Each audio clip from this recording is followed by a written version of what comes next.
Hello, everyone. This is the Mind Your Movies podcast. I'm Shane, I'm Ryan. and this week we're talking about A Nightmare on Elm Street and Eraserhead. That's This right. week's episode is called A Nightmare on Elm Street Racerhead. A perfectly normal name. Perfectly normal. It all flows right off the tongue. A Nightmare on Elm Street Racerhead. Yes, A Nightmare on Elm StreEraserhead. As a reminder, this is our last week we picked the random category of debut features. Yep. So my pick was choosing the movie that introduced Johnny Depp, which is Nightmare on Elm Street, of course. Yep. And I picked David Lynch's first movie, Eraserhead, first feature length movie. Yeah, and So, yeah. yeah. So I guess before we get started on the movies, we can chat a little bit about just other stuff we watched recently. Just last night, I watched The People Under the Stairs, which is one of Wes Craven's. Uh, he wrote and directed it. Um, it's a weird, wacky movie, and I loved it. I mean, there was parts that I didn't really enjoy, but overall, I quite liked it. Yeah, it's funny. I randomly also watched this recently, and it was all right. I didn't love it, but there were definitely good parts. It was a mixed bag. I feel like parts of it were more of a kids horror comedy, and Yeah, other parts were more just straight up horror. And it was kind of a strange tone. yeah, I see that. At times, it kind of felt almost like Goonies, like just teen adventure-y, like in some of the acting and shots and everything. Um, but overall, uh, we're not gonna spoil these movies that we've watched recently. Of course, we will spoil A Nightmare on Elm Street and Racerhead, but without spoiling it, I'll just say this movie is essentially like a couple of people, uh, burglars, I guess, break into a kind of wealthy family's house and try to steal like literal gold coins. Actually, they're going after gold Yeah, coins. from their landlords who are kicking them out of their apartment building. Right, right, and it turns into kind of like a cat and mouse chase in this like wacky house with like trap doors and booby traps and weird kinky outfits. And people under the stairs who Oh, are of course. who are kind of not really under the stairs. They're kind of in the walls and in the Yeah. basement and pretty much everywhere except under the stairs. Yeah. Yeah, that's kind of a funny title. But yeah. Um so I watched that recently, and you also said that you've watched that recently. Yes, I just happened to watch that recently. I haven't watched that much since our last episode. I've just been busy. But if anyone hasn't seen, we did an episode 1.5 for The Substance. So we both watched that and loved it. So go check that out if you're interested. Yes. Most importantly, just watch that movie. Yeah, I've been thinking more and more about it since we recorded, and you just have to watch that movie. And once you do, of course, check out our episode 1.5 where we talk about it in depth. We're going to be trying to do those half episodes where we just talk about one movie in between our longer form things here. Um, so, yeah. That way we can cover things that are new or related to the season. Like Halloween's coming up, so we'll probably do some Halloween related movies for our little mini episodes. Uh, just so we have a little bit of flexibility, and not everyone wants to watch the full 2 hours. They can get a short episode in between. I think it makes sense. yeah. Yeah. But yeah, so besides that, the only thing I've watched recently is Unbreakable, which just and have never seen it. Went back and watched it, and it was pretty good. It's an M Night movie, so there are parts that are really good and parts that are kind of stupid. But but this the beginning, I was like, wow, this is actually really well made. Like the very first shot of the movie is uh, Mr. Glass being born, and you see people in a hallway, so they're framed by the doorway, and then you find out basically that it's a shot of a mirror, and the reflection in the mirror is showing another mirror, and then there's the people in the doorway. So you're watching like a reflection of the scene. So, and a lot of long takes and some interesting filmmaking. But as it went on, the story sort of lost me here and there. The pacing kind of, it meandered a little bit. So it wasn't perfect, but there were really good parts that I appreciated. Well, good news about not liking the story too much. Well, there's two more of them. Yeah, great. Yeah, yeah, yeah. There's I haven't seen Split or Glass either. So my plan was to watch all three, and then I was like, oh, I could just talk about those this episode, but then it didn't work out. So maybe next episode I'll talk about Split and Glass. Um, yeah, I remember I've seen Unbreakable a long time ago, but don't remember much about it. Certainly not since I've been like into film. Um, Other stuff I watched this week though. Uh, I watched Transformers One, which is in theaters now. Not Uh, the 2007 Transformers movie, which yes, people might refer to as that's right. Transformers One, but the new prequel, This is a animated prequel. prequel. It's animated. It's fun. It's kind of kidsy, obviously, but it's fun. There's a couple of lines in there that you'll just crack up because they're a little cringy and embarrassing. But overall, I thought it was pretty fine. Have you seen like all of the No, Michael Bay? Okay. no. Why'd you just because it was you have the AMC pass, so you were like, I'll just Uh, watch it. some of my uh, Frank and Nick wanted to see it, so a couple of our friends. Gotcha. So Did have they seen all the Transformers movies or yeah, Nick is quite a big fan. I've seen really? most of them actually, but there's one there's dinosaurs, and I don't remember that. Oh So yeah, yeah, I didn't see once that. you get there, Well, actually, so I remember Transformers 2 came out 2009. I was 12 years old. I was the perfect demographic. I loved there it Transformers 2 is. at the time. I had a big crush on Megan Fox in middle school. Who didn't, right? And then there's Transformers 3. I saw that in the theater. And I remember watching it and going, I don't think this is very good, but I think Yeah, I still enjoyed it. And then that's still Shia LaBeouf. I I think so. I I think really so. don't remember. It had a Rosie Huntington in it. She was like a, I don't know, she's like a supermodel or something. She replaces Megan Fox. Yes. Ah, that's right. That's right. Yeah. I remember even back then, I was like, this was before I kind of got into movies, and I was like, I don't think she's a very good actress. Like, I don't think, and honestly, when I was watching the second Transformers movies, I remember even as a kid being like, all these robots, I don't know what's happening. They're all just gray and it's just a mess. But I was like, there are Yeah, explosions and stuff, so I'm enjoying it. But I, Michael Bay. exactly. Yeah. Yeah. Uh, yeah, I think when I think back to the Transformers movies, they're just this pile of things hitting each other Yeah. and trucks and things.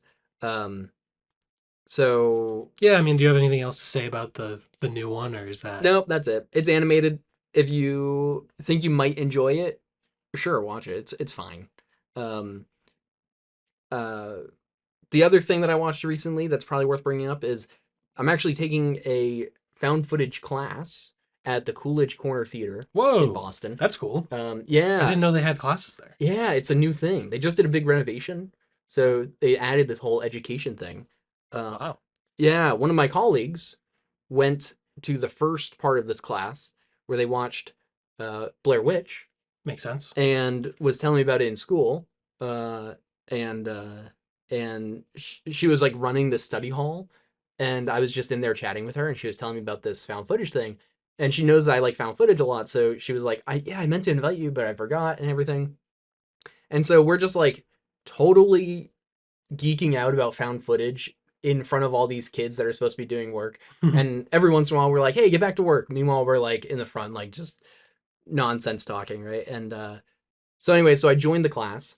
Uh, our school, we're teachers, and so our school is actually paying for us to do this as like professional development Oh, since it's a class, which is that's great. pretty cool. So Yep. you can take a class about anything and they'll Yeah. pay for it. That's awesome. Yeah. So, which is great. It's run by a college professor out of Emerson. Um, but anyway, so this week we watched the Collinswood story. Um, I don't know what that is. it's like a seminal piece in well, in found footage in general. It's 2002, but it's screen life. So it's a very, very, very early idea of what screen life might be. Of course, at the time, it was just trying to be like a unique type of found footage. So it takes place on a Yeah. computer screen in 2002. Yeah. So it's like unfriended or Yeah. Yeah. searching. Is searching like that? Yep. Yeah. Although, I mean, those are like much more refined, right? They Yeah. know the genre now. At the time, it was really just trying to be a unique type of found footage. So it was like cutting between different people's computers. It was cutting between like shots of uh that one of the characters was taking like on their phone camera. Wow. So like it was kind of cutting between a few different things because found footage is all about like multimedia in a way, right?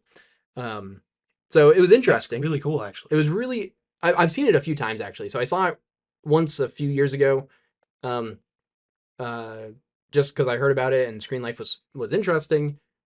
And then I showed it to I no, I didn't show it to them, but I mentioned it to my sibling when they were here one time, and then I like got really excited about it, so I watched it again. This was like last year or the year before. So and then joined the class, and they were doing that this year or this week was really exciting, very fun. I had a lot to talk about in the discussion part, which was cool. Wow. I've never even heard of it, but it sounds interesting. If anyone wants to watch it, it's on Shutter right now. Would totally recommend it. It is a little rough around the edges. It's definitely experimental. I mean, it's a 2002 Screen Life, so like, don't go into it expecting missing or searching if you've seen Right. those. But it's fun. I would definitely recommend.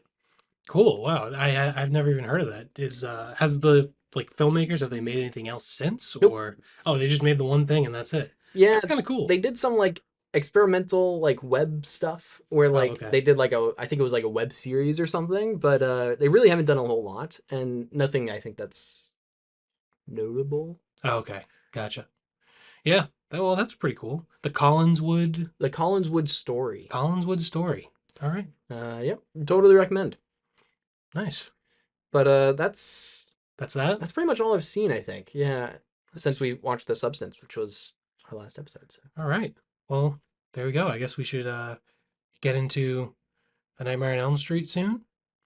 This is That's right. this was Ryan's pick. That's It's right. Johnny Depp's first movie appearance. I looked on his IMDb. He doesn't have it. It doesn't seem like he has a lot of, other appearances before that in short films or TV or anything. I don't know. Yeah, I don't know anything else about that to be honest. It seems to me like it's really his first breakthrough role. I might have a couple notes in here about um like his actual casting and stuff, but Oh, okay. we'll see as I go through Yeah, yeah, my notes that I clearly remember everything I wrote down. yeah, I watched this on Friday. It is Sunday, so it's not been long. yeah. How do you? That's you got the memory of a goldfish, bro. Yep, it's pretty bad. But so this is a Nightmare on Elm Street, 1984.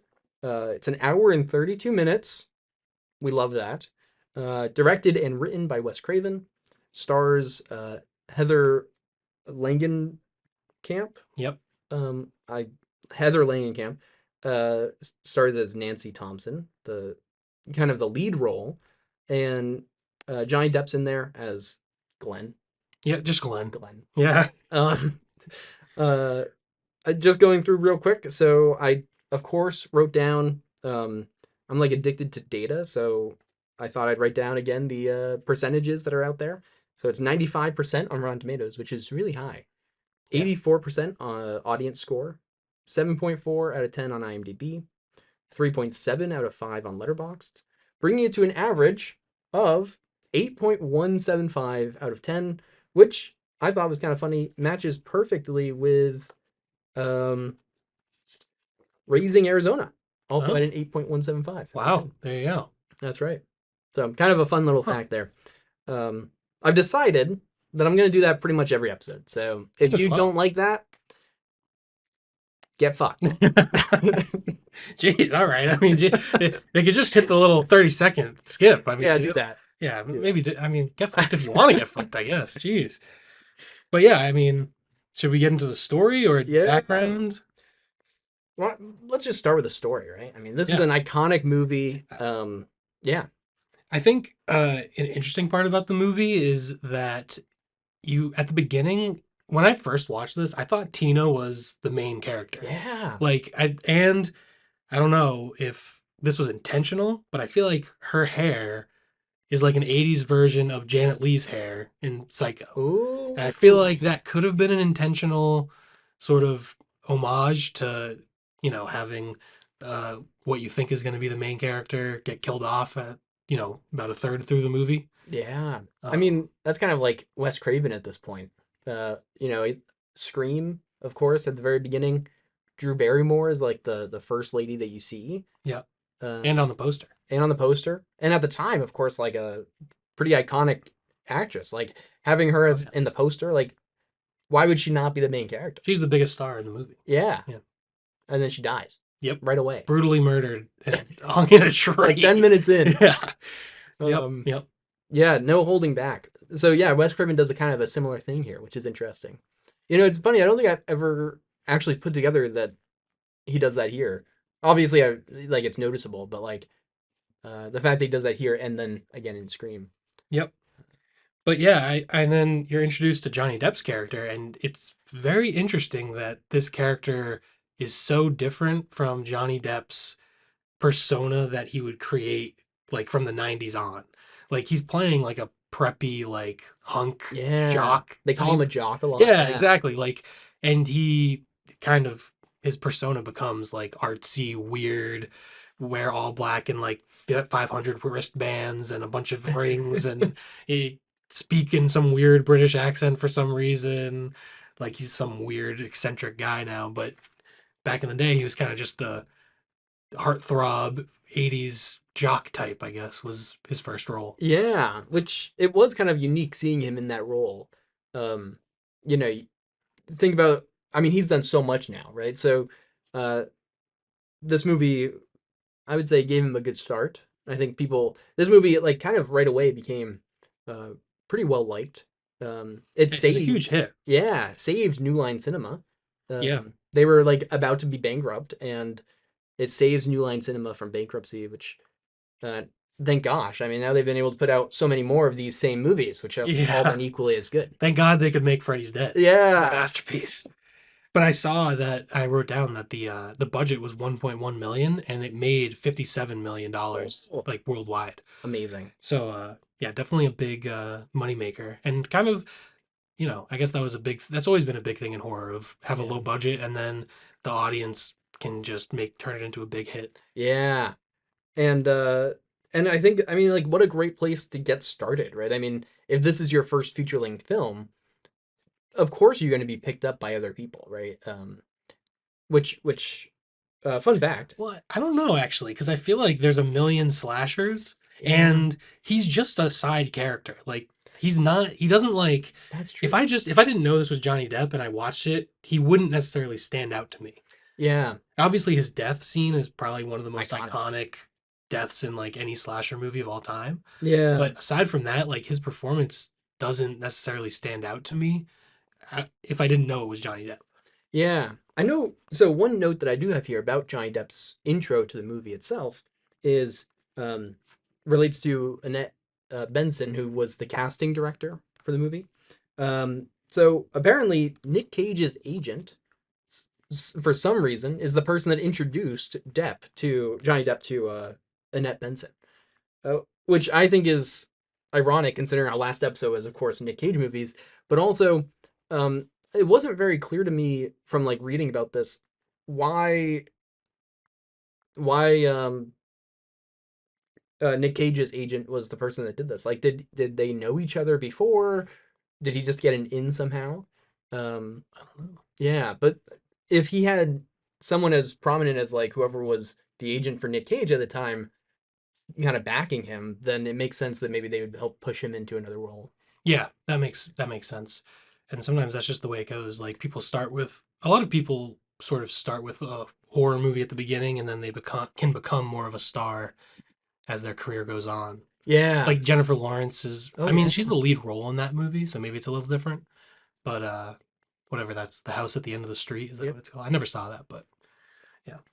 Yeah, I think that's a good point. I think it's a good point that probably, like you said, like maybe less of his success actually had to do with the movie, and more of it had to do with just an in the industry, right? Yeah, I feel like I don't know. I mean, I'm not an 80s pop culture expert, but I feel like he was sort of a heartthrob. Like he was on magazine covers and he sort of was like the hot new thing. Yeah, So I think maybe that had more to do with him becoming a huge movie star than this performance in particular. right. But maybe this being such a huge hit it didn't hurt, I guess, right? Yeah.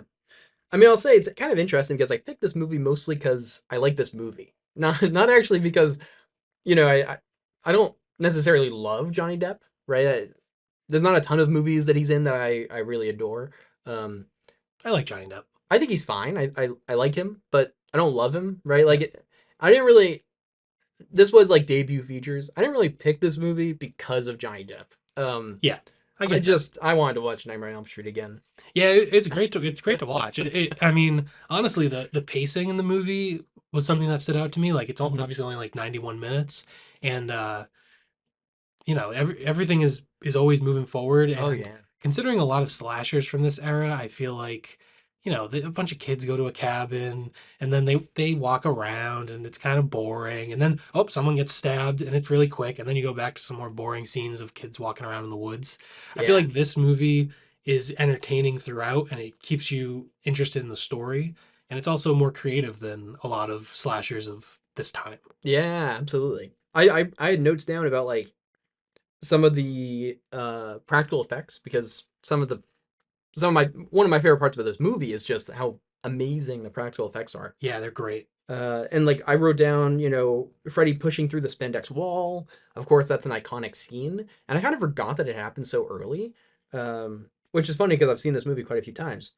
But that happens really early on, and then like really soon after that, you see kind of Freddy with the long arms, which of course is Yeah. iconic I, too. I, I remember that being later on. That's Yeah, very same. toward the beginning. Yeah.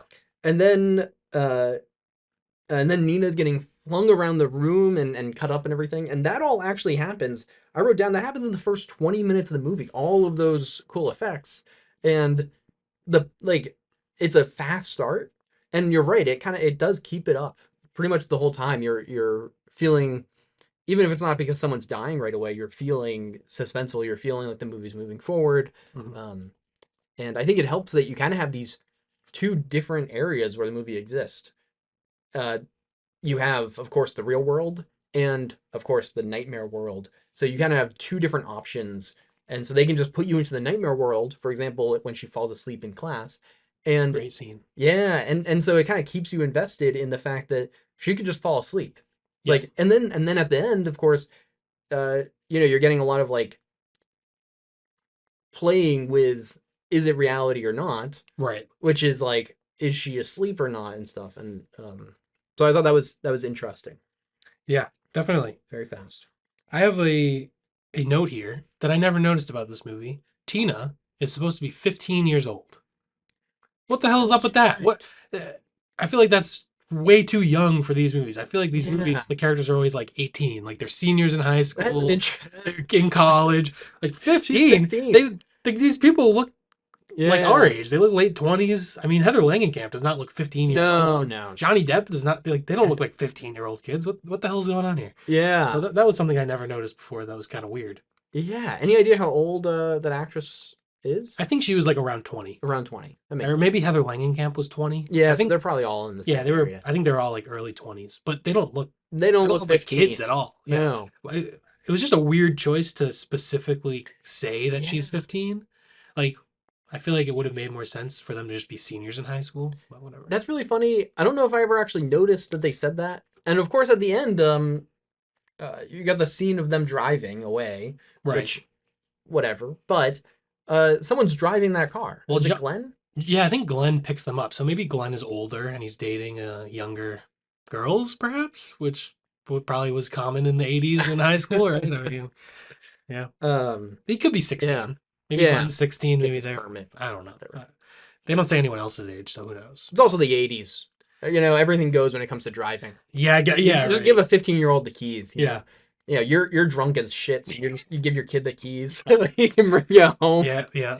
Um, Well, speaking of being drunk, an interesting subplot of the movie, this is kind of later on, Oh, yeah. is that I glug, was going glug, to say glug, glug. Nancy's mom is just an alcoholic, which it's not really commented on. It's just sort I of shouldn't be laughing. an element of, you can laugh. You can laugh at whatever. It's meant to be funny in the movie too. I mean, I think Is it's it? a little bit, maybe a little. I don't think so. I think it's sort of supposed to be like, well, I don't know what it's supposed to There's be. that scene where she literally like Heather had just Nancy had just broken the mom's bottle downstairs, and then like the next scene, she like looks out her bedroom door, and her mom's like she's like putting things away in like the linen closet, and then she just grabs a bottle of vodka out of the closet. Like, I think it tries to play it up a little bit. Interesting. I didn't see it as comedic.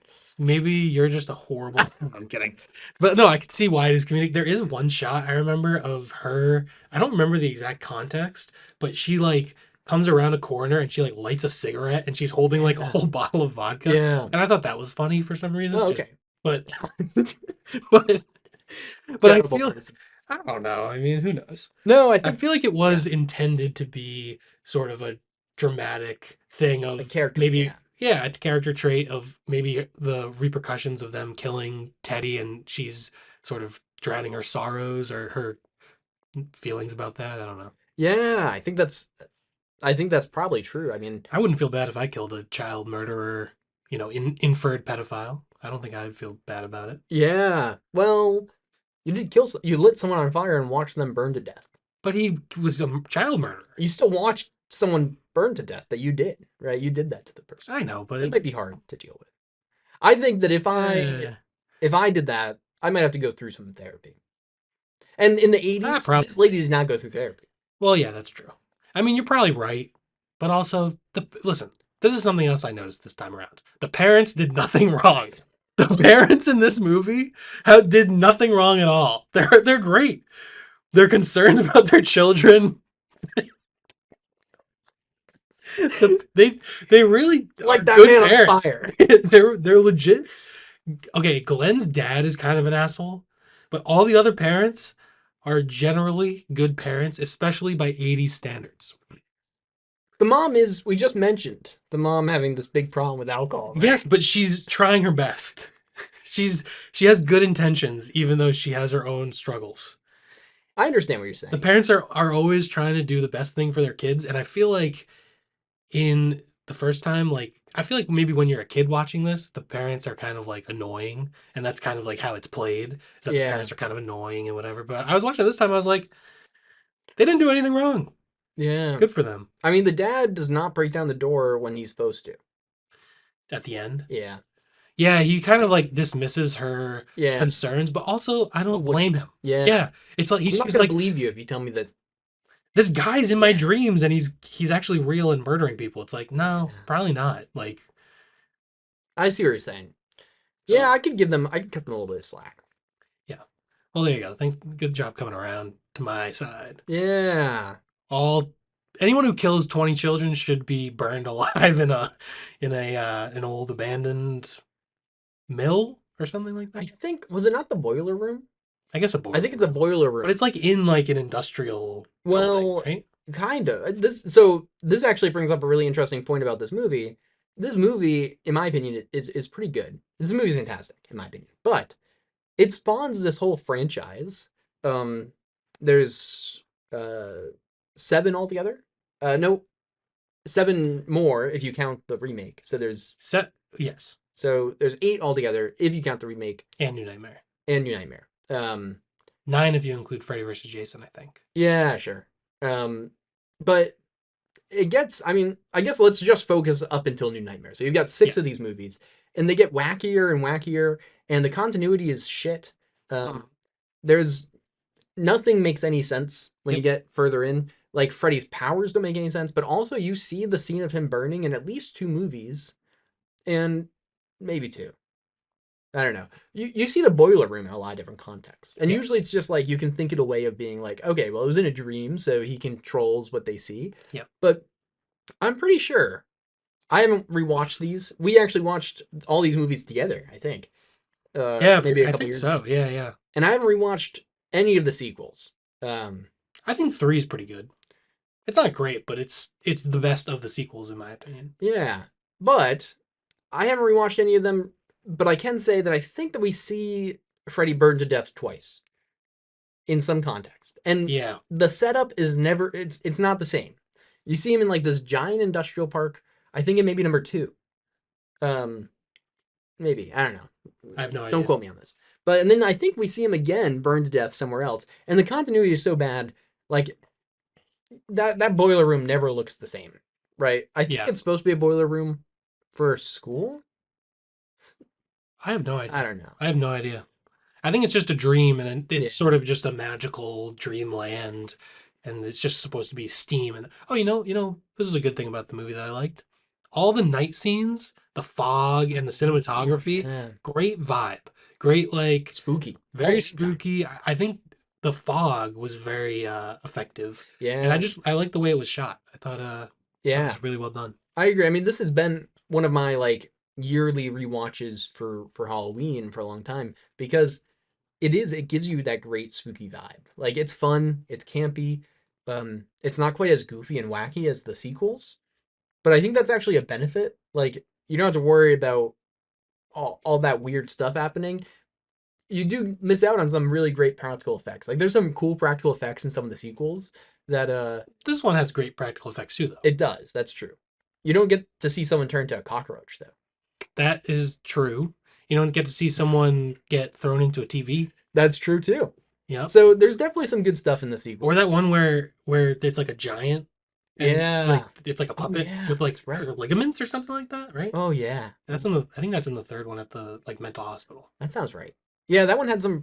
The thing about the sequel, if you just watch like a YouTube video that's like 20 minutes long that shows you all the cool deaths and all the cool practical effects, you'd get you'd be better off than watching those movies probably. Pretty much, yeah. Um, the first one though, which is I guess what we should be focusing on, is great. Um, I thought particularly in acting wise, I thought particularly Heather Langenkamp and John Saxon, the dad, I thought they were fantastic. I think most of the acting in this is pretty much fine, other than maybe the mom.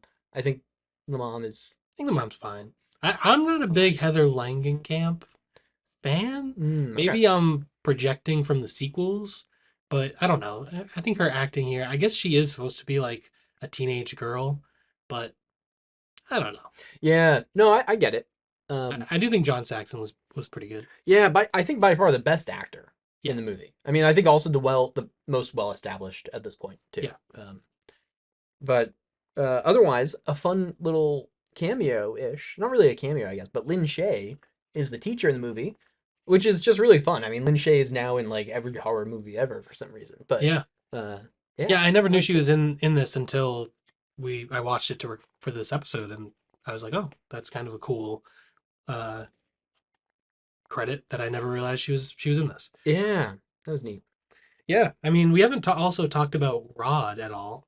We talked about the first kill, which was Tina, Yeah, and then Rod is blamed for it and goes to jail, and he ends up being murdered by Freddy in jail. I don't know if there's that much to kind say of. about his character.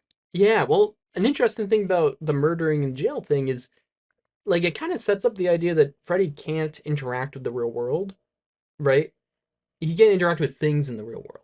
But he does. Yeah, the rope, right? Yeah, The sheet. it is sheets. He turns it into like a rope, and he like Yeah, and maybe I'm misremembering, but I thought they even like said that he can't interact with stuff in the real world. Maybe they do that in a sequel. Maybe they say that in a sequel, and honestly, yeah, I don't know. That is kind of a weird thing because it's clearly Freddy doing it. I think Rod's yeah, asleep the whole time. yeah, right. So maybe I'm just misremembering or whatever, but I thought that scene. I mean, kind of the weakest kill, right? I Yeah, mean, you don't really. There's no gore, which is fine, but yeah, not a lot going on. yeah. It's definitely the weakest kill. It really actually doesn't make sense with the way Freddy works in this movie Yeah, because the other scenes, it's like him slashing people, and they just get the cuts. right, So in theory, he could have like hung him in a dream, and then he would have maybe choked in his and in right. real life, but he wouldn't have actually There would be nothing controlled the around. sheets. Yeah, Right. exactly. He would just magically have choked with nothing around his neck. Yeah. That would have actually made more sense with how Freddy works in the movie. Right. So maybe that's kind of where I was feeling weird about it, right? It's just that like it's so different than the rest of the ways that he interacts with the world, Yeah. right? And you never see what's happening in the dream. Right. Yeah, which maybe that's like just to show you the one perspective, right? At this point you're kind of focused in on Nancy. But also I don't think that kill really pays off. Yeah, Um agreed. I think they're sort of just like, well, it's dream logic. It's all fake. I mean, who cares? right. But I mean, that's obviously a weak defense. Which I mean it's one of the things that I think the sequels really lean into, right? Just dream logic. Anything can Okay, happen. wait a second. Hold on. Like Hmm. um yeah, but yeah, I mean, I think that was probably my weakest kill. I mean, we have to just point out the best kill in the movie is, of course, the mom getting sucked through the window. Sorry, I'm looking at the wrong note. Yep. Yeah, that's the best kill. I love when that puppet, that inflatable doll gets pulled through a window. No, yeah, Johnny Depp, Yeah, Johnny Depp, of course. Glenn, poor Glenn. Oh The man, guy couldn't stay awake. no, There's like two or three dude, times through the movie, and she's she even like, yells at him. all you have to do is stay awake. Yeah, That's your only job. And he's just like, I can't do it. Too tired. yeah, she even yells at him and stuff that first time, and then Yeah. bam, She does her best, but he can't stay awake. yeah. Also, unrelated to our podcast, real quick, or the movie, but just a heads up: if you're watching on YouTube, uh, the video might have just cut out for a bit. It should be back now. We're working on the whole setup thing, so Yeah. we're figuring it out. Yeah. You know what? If you don't like it, go fuck yourself or No, whatever, no, whatever he said. No. maybe if you don't like it, let us know, and we're trying to improve that. Yeah, if you're watching us on a podcast streaming app, then that's probably not an issue at all. But Yeah. yeah, if you are the person that likes watching us like on YouTube, just know that we are trying to make the YouTube setup as seamless as possible, and it I think there's a learning curve for us. That was a more diplomatic way of handling that. Yeah, Good job. but also Go go fuck fuck yourself. yourself. Yeah. All right. Okay, back to the movie. Um, so I wanted to point out something about just the movie in general is, I mean, this comes after many of the kind of slashics, right? The classic slashers that we look at. I've never heard that. Slash X. Yeah, it's I think it's a title on like a category on Shutter, so I started using it. Oh, there you go. I like that. Yeah, me too. But Michael Myers, of course, and Halloween comes out before this. Leatherface comes out before this, of course. Jason Voorhees comes out before this. Friday the 13th. Um, Texas Chainsaw. Texas Chainsaw, Leatherface, right? And so all of them though wear masks, right? Uh, I mean, like if you think back to like Black Christmas and Psycho, like if you think of like more proto slashers, like you're not really thinking of the mask yet, but like it seems like slashers becoming established. One of the tropes that they start doing is masks, right? Yeah. And Freddy Krueger, of course, does not wear a mask. Yeah, but his face is so He's fucked fucked up. up. It doesn't matter. Yeah, honestly, he should wear a mask for his own sake. Like, Jesus Christ, guy. But it is an interesting point, right? The mask gives this kind of like ominous scare I mean particularly like Michael Myers, right? That mask, it's creepy. It's him. I don't even know if I could tell you what he looks like. I don't know if we see him. You don't see him really, and I think you see him a little bit in the remake Oh, trilogy, maybe. okay. But Fair. I Yeah. don't think in the original series you see him much, Yeah. And except when he's a little kid, maybe. yeah, right. And so that's kind of the way you know him, right? And for Jason Voorhees, you see him under the mask a few times when you look at the whole series, but like by far the hockey mask, once it gets set up in the third one, is kind of the scary part. Which I guess an interesting part about this actually is the first Friday 13th. Ooh, this isn't a spoiler. No, it doesn't matter. The first Friday 13th, let's just say he doesn't have a mask. Yeah, yeah. The second one, he wears a bag over his head. Yeah. For part of it, at least. Maybe the whole thing. And then in the third one is actually when he gets the mask. Yeah. But at least he does have the bag, which is kind of a stand-in for a mask at the time. Yep. So it seems like the slashers were setting up this idea that like an iconic piece of a slasher villain is the mask. And in this one, instead, he just has the burned face, which is actually scarier than a mask they could have given him, probably. Definitely. You could see a different version. Maybe he's wearing a bag over his head, and then you reveal his burned face later Yeah. on as sort of a scare. Right. But And we still do have kind of this iconic headpiece for him. He has the hat, which is like if you go out and if you go to Spirit Halloween and buy a Freddy Krueger outfit, it's gonna have the striped sweater, a hat, and if you're lucky, it might even come with the glove. But Yep. it probably is just gonna come with a sweater and a hat because yeah, you're only paying $40 or something. mine came with lighter fluid so I could light my face on fire and look like Freddy Krueger. I decided against it, but I thought it was a good deal. The dark web package. Yeah, the Um, Silk Road version. Yeah, so I thought that was pretty interesting. Kind of the fact that he himself is just kind of like imposing and scary as it is without Yep. needing the mask. But yeah, anyway, to go back to Johnny Depp's Yeah. death. that is also kind of a weird, like, how does this happen in the real world? Yeah, Like, what happens to his bed? yeah. Where does he go in reality? And we never actually see the dream version of what happens. We just see him get sucked into the bed and then, The geyser of yeah, blood, which and it's interesting because it certainly seems like there's more to it because when like the dad is upstairs and he looks in and then he just kind of turns away, like nobody can handle what they're seeing, which could just be because there's blood everywhere from that geyser of blood that right. spews from the bed. But it also kind of like leaves me to assume that maybe there's like more gore, right? Chunks of him and stuff Mm, kind of everywhere. Which explains kind of what happens to the body, maybe, if mm. that's even the case. But yeah, we don't really ever see that. Yeah. That's also, do you think there's that much blood in a human body? No, no, no way. I don't know. It still works though. It works. I still like it. It's scary. It's dramatic. It's kind of campy and fun. And maybe that is some sort of, we're not literally seeing exactly what's happening in the Right. real world. Maybe we're seeing a different version of that, perhaps. Yeah.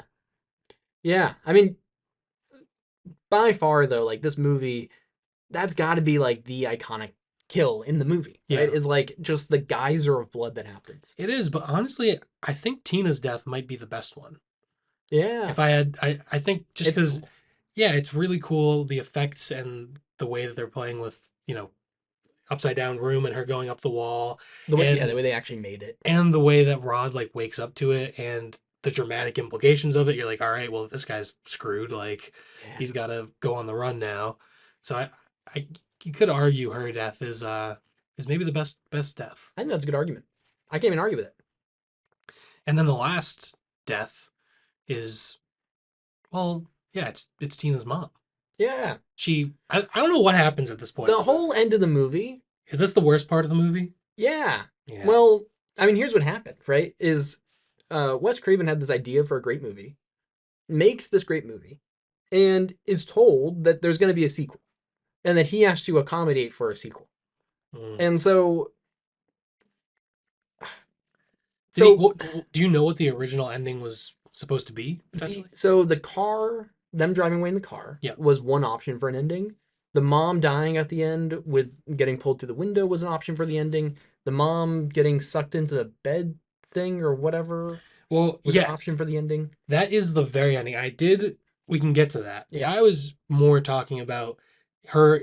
I don't even know if it's her death. I was kind of like, what the hell's happening? Oh, When Tina like goes upstairs and then her mom is laying in bed and then yes. she sort of just like magically turns into a skeleton and then she like descends into the bed. Yeah. I assumed that was Freddy killing her. Yes. Although, is she actually dead? I have no idea. Right. And because then right after that, whatever Heather, whatever Nancy is Yeah. like, uh, I'm not afraid of you or Yeah, whatever, and then turns her back. he just like poofs into like some weird, Yeah. CGI '80s effect or whatever. My understanding, and I don't know if this is correct, but I think that the her turning her back on uh Freddy Krueger was supposed to be the ending.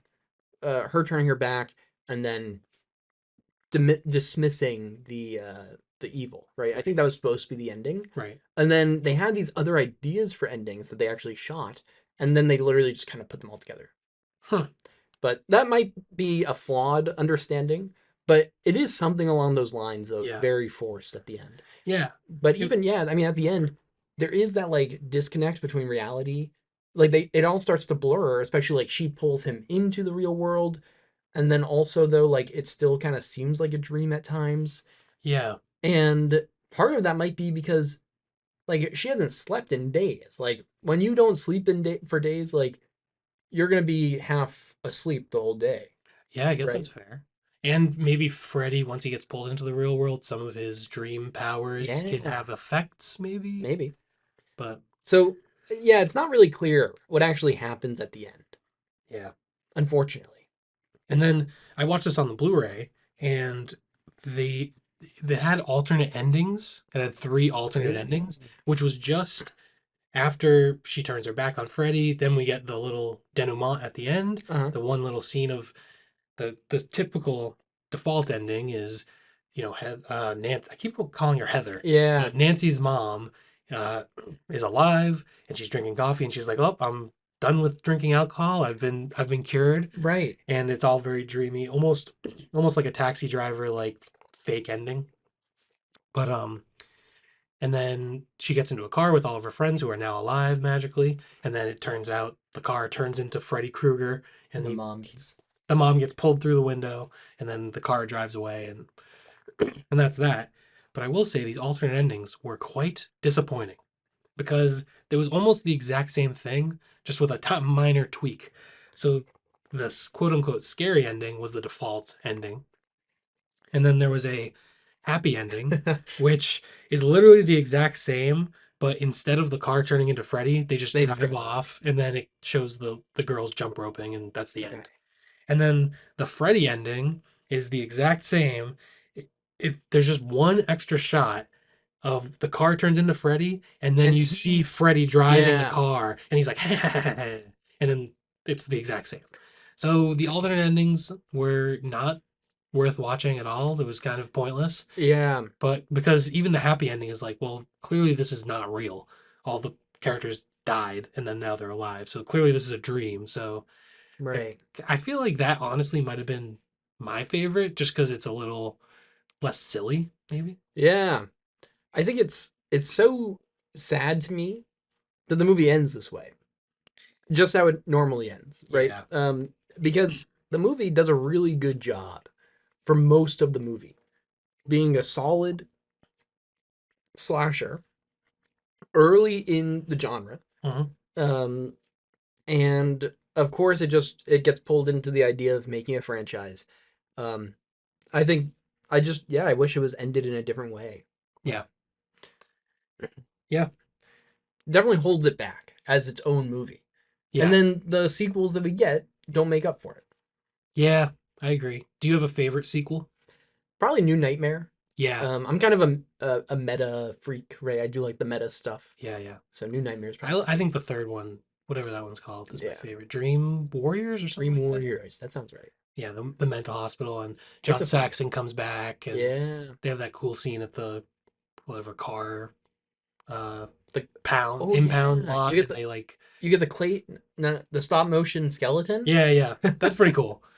That one has some cool effects and stuff. I think that's Yeah. the best one. I But do think that's probably my favorite in terms of the kills and stuff. I remember liking the kills in that one a lot. yeah. Um, Still none of them are as good as the original, but yeah, and number two is of course a great piece in like queer cinema, right? In the history of like queer cinema, but it does kind of suck. That movie's awful. yeah, it's not a very Um, good movie, yeah, in my opinion. no, I wanted to And like it. I feel like last time I watched it, uh I feel like if I was looking at it as like a gay Yeah, subtext, it's kind of like a homophobic movie. yeah, Like Freddy Krueger is like supposed like is homosexuality, I guess, and then at the end he right. like I don't even remember the ending that clearly, but Yeah, I he mean, like turns into Freddy, right. which if you're I don't know. Maybe I'm wrong. No, I'm no. not. I'm not gay. I I don't think we know. watched it together, and I think at the end of it, my comments were essentially like, "Why does the queer community like stand behind this?" And I think I've changed my mind about that a little bit, because I think like it's really the ending that kind of kills it, and I think like along the way there is a lot of like build up, and of course the main actor is actually gay, which And the uh, writer. and the writer, and then the director's like, "I didn't know we were making a gay movie." Yeah. Everyone else is like, there's nothing gay about this. It's just Freddy Krueger killing a bunch of Right. kids. And so like the fact that like especially at the time like you couldn't just have the overt like queer stuff in movies. Yeah. So the fact that it did all that was important and interesting. But yeah, I just didn't like the movie too much. Yeah. And I can see why maybe earlier scenes without taking the ending into account, it could be like an interesting representation of people like struggling with Right. their sexuality maybe, or people being in the closet and like not wanting other people to find out or something Right. like that. So I could see why people could see that as like a form of representation when there isn't, especially back Exactly. during a time when there was pretty much no representation for LGBTQ people. Yeah, and I think that that's the big piece, right? Is like you just kind of have to ignore the ending, right? Or maybe like I just don't understand the ending enough, like in that lens. But in my like Opinion. perspective, right, or opinion, right? Like that ending doesn't seem to help that lens. Yeah. Um, but anyways, yeah. So 2 is like I think at least worth watching. 3 I think is worth watching. And then you can probably watch New Nightmare. Yeah. Honestly, like 4, 5, and 6. Yeah, there is. Yeah, Yeah. Six is Freddy's Dead. That one's Freddy's not. Dead. They're all pretty bad. Four, five, six. Yeah, don't do whatever you want with your time. Yeah, but I wouldn't recommend it. But yeah, obviously, if you're watching this, you've probably seen the first one. If you haven't seen the second, third, and New Nightmare, I think they're worth watching. Yeah, Um, I think so. I even think this is a hot take, but I even think that the remake is worth watching. Uh, Yeah, actually, we watched that together, and mhm. it's very dark. Yeah, They dark. make the pedophilia subtext in the original movie, they make it just part of the text, Yeah, and it really makes it dark and just not fun to watch. I don't know that I have any desire to rewatch it, right. but it wasn't a bad movie, Yeah. you I mean, know. in that era of like early 2000s, mid 2000s, like remakes of all these iconic movies, it stands out as like at least one that does a good job at actually being a scary and interesting movie.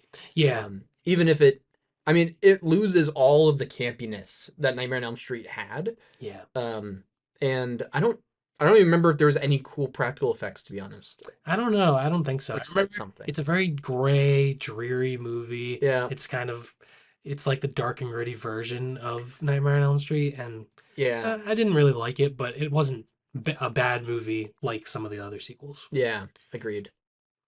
Yeah, it wasn't like boring, right? Like some of those sequels, you'll get a cool kill once in a while, but like you're also gonna you're the scariest thing is that you might fall asleep during the movie. Yeah. Like Honestly, as they get on, like some of like at one point Freddy goes into like a video game, right? And yeah, he like becomes like pixelated or something. They're like in a yeah, video game. I don't know. right, right. I think that's in Freddy Dream Dead. logic. Yeah, and they go off the rails, but it's kind of I don't know. I mean, it's kind of funny, I guess. It's Yeah, interesting, kind of, not really. I think they're like yeah. I think that if you could just watch those movies without having the in between of all the Freddy stuff, then it's worth watching. But Yeah, I mean, they're just so boring. yeah. Well, maybe a final thing about this topic.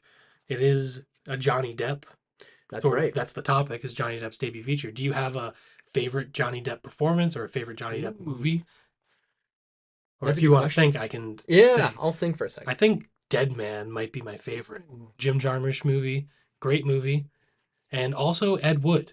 Also, both of those are black and white from the mid 90s, and he's really good in both those movies. Ed Wood is also sort of a LGBT narrative because well, he's a, I don't know what the terminology would have been at the time. It was the 50s, so I don't know if he's a transvestite or a crossdresser, or maybe he would have been considered transgender today, but they didn't have the right terminology at the time. But aside from that, it's also just a really good movie about people making movies, and it's funny, and it's from the good Tim Burton era. Yeah. Edward Scissorhands also is a good one. Yeah, I actually had to pull up a list here of some of his movies. Um, He has a lot of misses, especially in yeah, the 2000s. Really, I think the 90s were his best era, in my yeah. opinion. I I remember really liking Sleepy Hollow, but I haven't rewatched it in a long time. I've never But seen it. no, oh, I would definitely recommend it. I mean, again, I haven't watched it in a long time, but I do remember liking it back when I saw it. Yeah. Have you seen Fear and Loathing in Las Vegas? No, Great movie. Very I funny. it's been on my list for a while. I just haven't found it or Yeah. watched it. There's maybe like an element of the movie that hasn't aged super well, but as like a surreal drug comedy, it's really definitely worth watching, I'd say. It's funny. It's definitely rewatchable. I've seen it several times, and it has that replay value, I think. Um, I would say like just looking through some of his again. Oh, Secret Window. I forgot he was the main person in Secret Window. I never saw that one. I Yeah. feel like that's one I would like back in high school. I would go to like FYE or like all the DVD stores, and I'd see it like a Yeah. used DVD for it, and I'd be like, maybe I'll watch that, and then I never did. Yeah. I don't know if his performance in that one actually makes a huge difference, to be honest. I like the movie, but I don't know if his performance makes a huge difference. Um, I would say think of his my favorite performance from him. It probably is Edward Scissorhands. I don't actually love the movie, but No, he does well in it. I think that's might be my favorite Tim Burton movie. Yeah. Edward Well, Scissorhands. Yeah, not a fan. Well, what don't you? It's fine. I'm not offended that you don't like it. It's actually a movie I never saw like as a kid, which uh-huh. obviously I think it's very impactful for like teenagers and sort of it's really popular in that time of your life. But I watched it recently for the first time, maybe a year or two ago, and I was actually pretty impressed like at how funny it was. And I guess I always thought it was just going to be like a sad goth movie, and it was kind of but it was actually very funny. I thought. See, I haven't seen it in a while. Like I saw it as a kid, Oh, and okay. I think thinking back to it, like my thoughts on it is that it didn't balance the like goofiness and the sadness of the movie well, but it could have just been like childhood me, right? Mm. Probably one that I should rewatch, but to be honest, I'm not the hugest Tim Burton fan. Oh no. Yeah. That is fair. I think he's one of the directors with the steepest like drop off in his filmography. Like he starts off hot. Pee-wee's Big Adventure's really good. Like a bunch of hits. The Batman movies were big hits. Yeah. And then once it becomes like the 2000s, he just kind of goes downhill. Yeah. I mean, Alice in Wonderland is pretty bad, and yeah, Yeah. I do like the Batman movies. Um, yeah, so that's true. Yeah, Alice in Wonderland. That's garbage. I yeah, that movie's yeah. pretty bad. But I do think he has a lot of really good movies in that early era. Mhm. I think Tim Burton has been overly hated Okay. in sort of movie culture because he's had a lot of bad movies recently. But if you just take into account those first maybe 10 to 20 years, Did he do um Corpse Bride? Corpse's Bride? yeah, Corpse Bride, that's See, him. I actually like that one. Yeah, and Frankenweenie is him. That's a good movie. See, maybe I have to rewatch some of like Edward Scissorhands and some of his other earlier ones. Like Beetlejuice. I actually like Beetlejuice Beetlejuice quite is a bit. great. I haven't seen the sequel yet, but Yeah, me neither. I actually don't know if I'm gonna.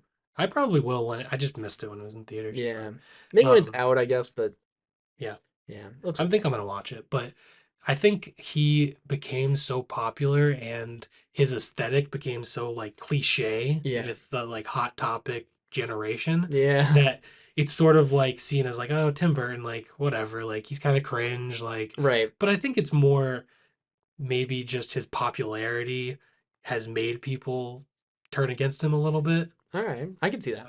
I think I think I probably need to rewatch some of his movies, maybe. So we'll see what we pick today, but maybe I think maybe Tim I'll Burton is throw in in the some. cup. It's a Oh. potential. I put some director names in there, and I think Tim Burton is in there because he has It's an unique. interesting career. Yeah. Yeah. And he's certainly unique. I mean, you I think it's pretty obvious when you're watching a Tim Burton film. Yes, he definitely has. I think he's one of the directors that like him, like Wes Anderson, like Yeah. Tarantino. When people are first getting into movies, you can be like, oh, this is a director with a unique style that Yeah. you can trace through different movies.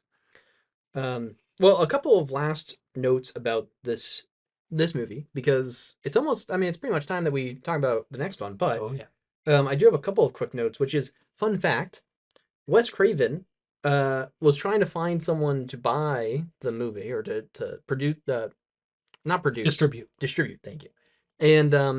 And Disney offered to do it if he would cut out a bunch of crap, right? Uh, Like make this movie not what it is. right. And so he said no. But fun fact, Wes Craven ends up a few years later making a Disney thing that I have never seen. But when I was going back to rewatch some Wes Craven stuff, I watched the People Under the Stairs, and I was looking at some of the other stuff, and there's this Disney credit that he's in. It's like a 45-minute long thing. It's on Disney Plus. I forget the name of it, but yeah. I did not know. So apparently he does end up collaborating with Disney at some point. Huh. Clearly not very notable. It's probably not very. Is I it haven't like a seen it. made for TV movie or Probably. something like Oh that? yeah, Or it's like 45 minutes. yeah. It's yeah. Um, but also, fun fact: Wes Craven picked the name Freddy Krueger. Do you know why he picked the name? No? Because as a kid, he had a bully that's name was Fred Krueger. It's Really? like just straight up the name of the guy is That Fred Krueger. that's funny. Imagine being that guy. Yeah, that's I mean, he got his payback, I Yeah, guess. like Now you're an internationally known child murderer pedophile. yeah, Good job being a bully. Congratulations. yeah, like That's awesome. if if Fred Krueger, if you're still out there, we are so sorry that whatever you. I hope that whatever you did was worth it because, like, Yeah. yeah, you probably don't like having that name anymore. Yeah. Marry out of it or something. I don't know. Yeah. At this point, you're Probably dead. probably dead. Let's be real. It's like Wes Craven died a few Yeah. years ago, right? How Yep. old was he when he died? Like 70s? Yeah, he wasn't super old, probably 70s. Yeah. Um, All right. Well, I think we're all set on that's Nightmare on pretty Elm much it. Street. Moving on. Do you want to give a rating? Ooh, I have Nightmare on Elm Street most recently rated at 4 stars, and I think rewatching it, I'm leaving it right at 4 stars. 4 stars? I gave it 3.5, so Yeah, we're right there. I think yeah, it's a really good movie. It has its downfalls here and there, but overall it's like very rewatchable, and I appreciate the creativity of it, definitely in yeah, the kills and the concept. yeah, definitely. I think that I notably have like kind of an inner soft spot to a lot of early slashers and proto slashers and things, uh, and just like firsts of a franchise. Yeah. You know this about me. Yeah. So I don't think it's very uncommon for me to rate those a little bit higher than maybe other people might, but I think also 4 stars I think is pretty reasonable. yeah, I think that's definitely reasonable. Well, all right. All right. Overall, Nightmare on Elm Street, 2 thumbs up. Yeah. So our average out at 3.375. 3.75. Yeah. Cool. Well, I guess we should move on to the next movie. Shane, what a pick. Yeah, I guess I threw you for a loop on this one. I decided to pick Eraserhead. Obviously, A Nightmare on Elm Street Eraserhead Nightmare on Elm Street is Racer. the episode. Eraserhead, 1977, David Lynch's first feature film. He made this over a span of 5 years while he was, at least part of that time was while he was at the AFI in film school. And he was an artist before that. He'd done some, he started in painting and then moved to animation as sort of a way to create paintings that move. And he has some pretty interesting early short films. Uh, and then he made this. Uh, one of the most unique, strange debut features that shockingly gave him such a big career.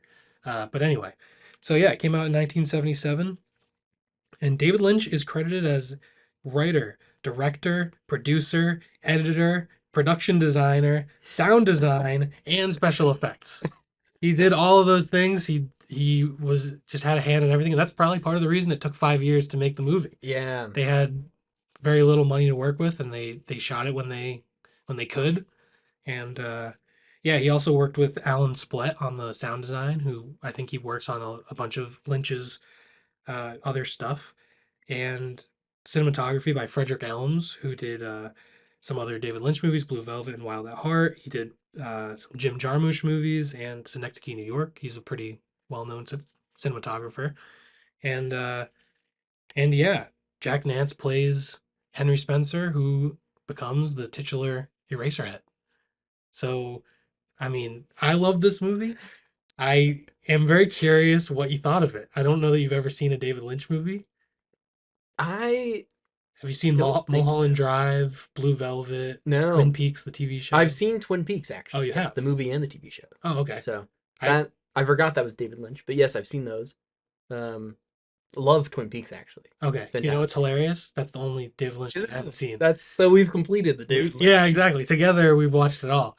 Well, I just haven't seen it just because I just am not much of a TV guy, so it's hard for me to watch TV shows. But I Yeah. actually recently bought the entire Twin Oh. Peaks box set. Well, now you have to So watch exactly, I'm gonna watch it soon. it.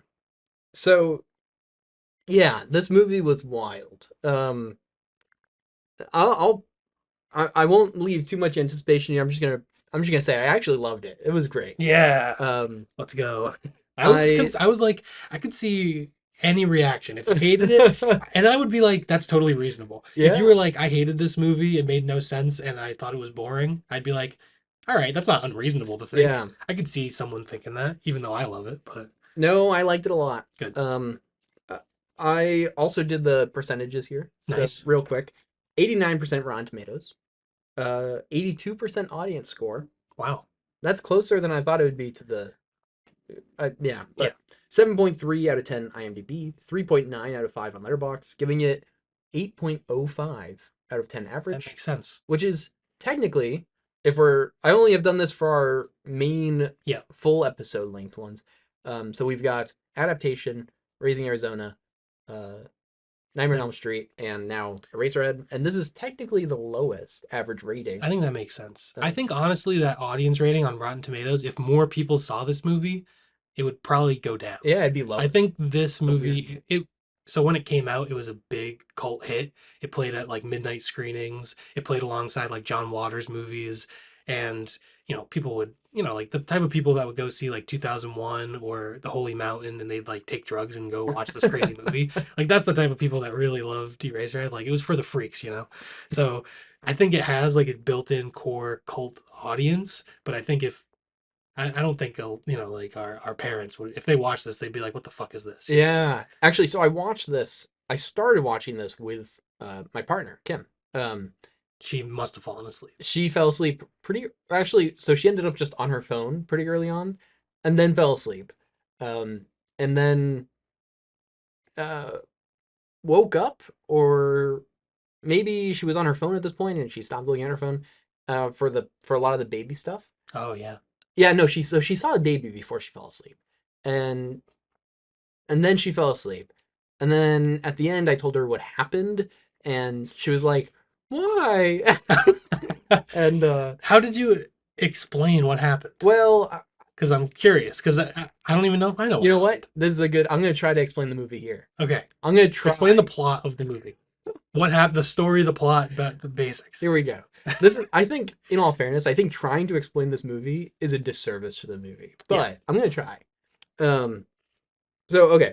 Um David Lynch's character's name is, of course, Well, Jack Nance is the actor. yes, what It's kind of a what did I stand. just say? Well, it's kind of a stand-in for David Lynch. A lot of Yeah. his movies, the main character is sort of a stand-in for him. Really. Yeah. And does he have a name? Henry. Henry Henry. Spencer. And the his girlfriend is Mary. Yes, So Henry and Mary. Mary X. So Henry is like a factory worker or something in kind of this post-apocalyptic seeming world that's obviously kind of a little like a surreal interpretation of a world, right?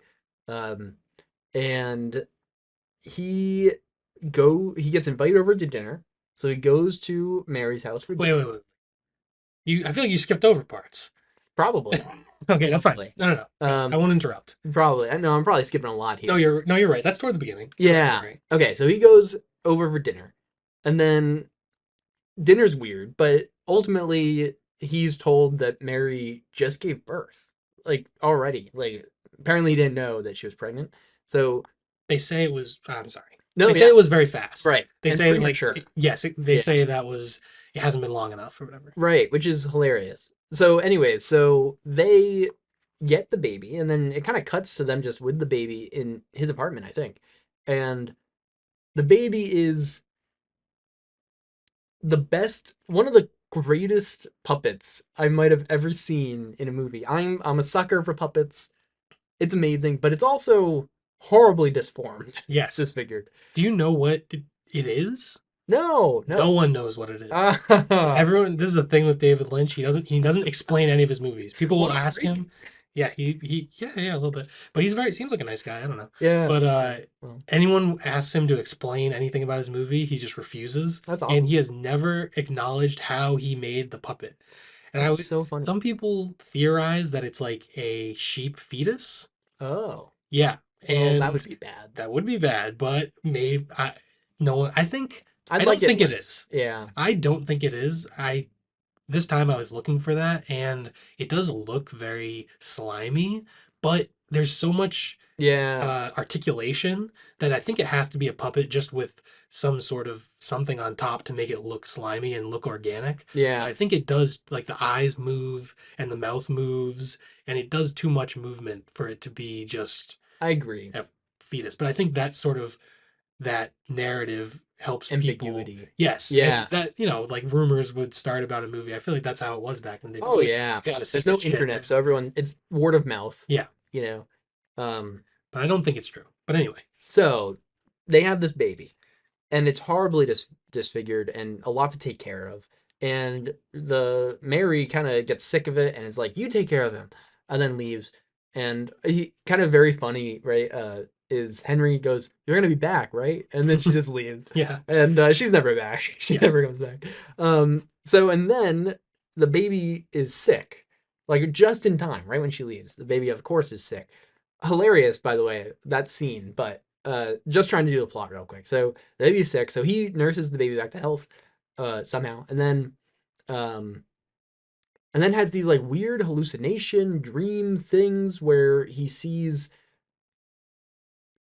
a The lady in the radiator. yeah, the lady in the radiator. That's a good yeah. That's what she called. No, perfect. And she is a little disfigured herself, but then she's like stomping on these kind of like sperm looking things, and I think it seems like maybe the nuisance of this baby is getting to him, like he's going crazy a little bit, and his dreams are kind of like telling him to kill the baby.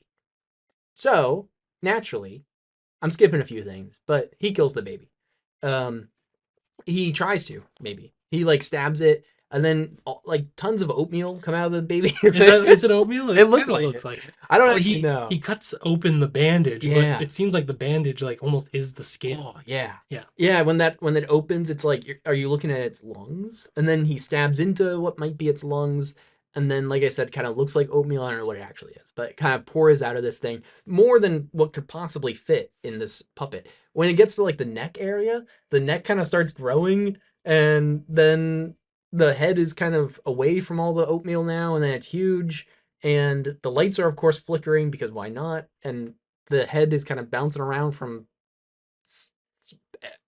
yeah, It's a giant baby head. giant baby head. Yes, that's what I have written down in my notes. Giant Giant baby head. That's funny. I have written on my notes, what the hell? That's what I wrote. Yeah, that's fair. Um, and I think that's the end. Yeah, and then I missed he, stuff. you did miss some things. Maybe we'll go. Should we go back to the Yeah, beginning? let's go back. So All that's right. my interpretation. I think that was pretty good for a Thanks. first time watching this movie. That was very coherent and like I was like, yeah, that's pretty much what happens. It makes. I mean, but yeah, but I mean, it does also make sense that David Lynch is like, you can't explain my movies. Like the movie is the thing. It's meant to be experienced, and Right. like writing about it or talking about it is kind of useless. So it's Yeah. kind of stupid that I chose it for a podcast, I guess. But Well, but there's a there's lot of fun stuff to talk there's a about lot to here. talk about. So the movie starts with a double exposure shot of Henry Mhm. and like outer space, and he's sideways, and then you kind of see this planet, and we sort of zoom in on the planet. There's this like industrial sound design in the background, just sort of ominous, and you see him, the man in the planet, Yes. and he's played by Jack Fisk, who actually goes on to be a very iconic production designer. Um, and he, He's the well, guy with the leathers. The yes, levers. the levers, Yeah. yes. And kind of disfigured a little bit. Yes, he has like boils on him or something Yeah. like that kind of. But there's so at the beginning, there's a double exposure of sort of like a sperm looking thing, Right. like comes out of Henry's mouth, Mm-hmm. and then Falls into a puddle. yes, it Yeah. falls and lands in a puddle. I wrote down that this is like an impregnation. He's impregnating Mary here. I guess so. Kind of, maybe. And then Henry just sort of appears in this like industrial world, which is that this world is like influenced by David Lynch's experiences in Philadelphia. Like he just lived in Philadelphia, and he was Really? like, this is the worst place imaginable. I'm miserable. There's crime everywhere. He's like, this is hell. That's Philadelphia is hell. New So Jersey. New Jersey. I hate New Jersey. Philadelphia is not in New Jersey. I know. I just hate. If I was gonna make this movie, it would be New Jersey. Wow, New Jersey just catching a stray for no reason. Pennsylvania deserved it, and you just missed, and you just killed New Jersey. All right, but then this is something I never noticed before: is Henry's like walking around. He just has a bag of groceries for some reason, Yeah. and he steps in a puddle. Oh. And I was like, so I don't know if that is like the inciting incident of like that causes the impregnation somehow, or I don't know. It's interesting. He steps in the puddle, and there's no sound effect of water or like a stepping in a puddle sound I effect. remember thinking that was weird. Yeah. So I don't know what's up with that or why that's there. That's interesting because this movie's kind of noisy. Yeah. There's a lot of noise in this movie. Yeah, it's a lot of like low Yeah. Kind of. tones and yeah. I hope you hear this, everyone.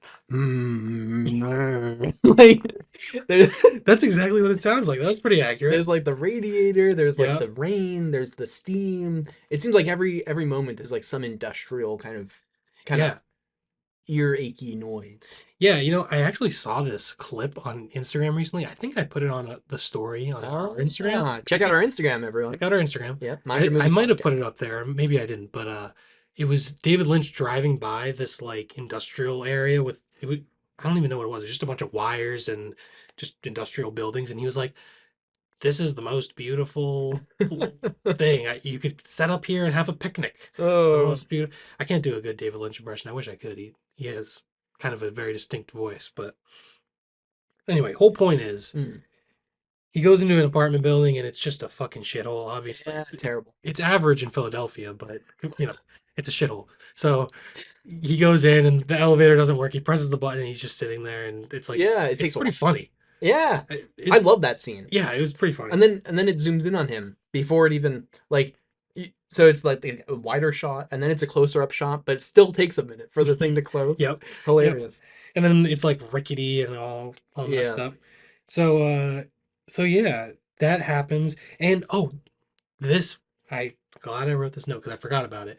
So he walks in, he steps in the puddle, he comes home, he goes into his room and he puts his wet socks on the radiator Yeah. to dry off the socks. Yeah. But then I'm like, so does that lead to the impregnation somehow? Is that like a Oh, he steps in this puddle that has had the sperm from the thing. the planet, magical planet sperm, gets Right. on the socks, goes in the radiator, somehow impregnates Mary. The Immaculate steam. Conception. Her name is Oh, Mary. oh shoot. Immaculate Conception. Maybe that's a connection Whoa. I didn't even think of that. because That's we never see them have sex. no. And it's kind of implied that like well, first of all, that baby was quick. Yeah, But second of all, it's not human. yeah. And yeah. So that's I don't know. interesting. I don't have any broad like this is my whole theory about this movie, but Yeah. it's just kind of like interesting things to think about. I guess I don't know. Yeah. But so that happens, and then he meets Mary's family, and Henry is very anxious and like uncomfortable. And I Yeah. realized I was like, wow, the two movies I picked so far have like these protagonists that are just the most anxious people of all time. The Like he's meeting her neurotic. parents and Yeah. he's like practically shaking. Yeah. Like, oh my God. Hilarious. Yeah, very neurotic main characters. So that was kind of a weird little connection. Yeah. Funny too.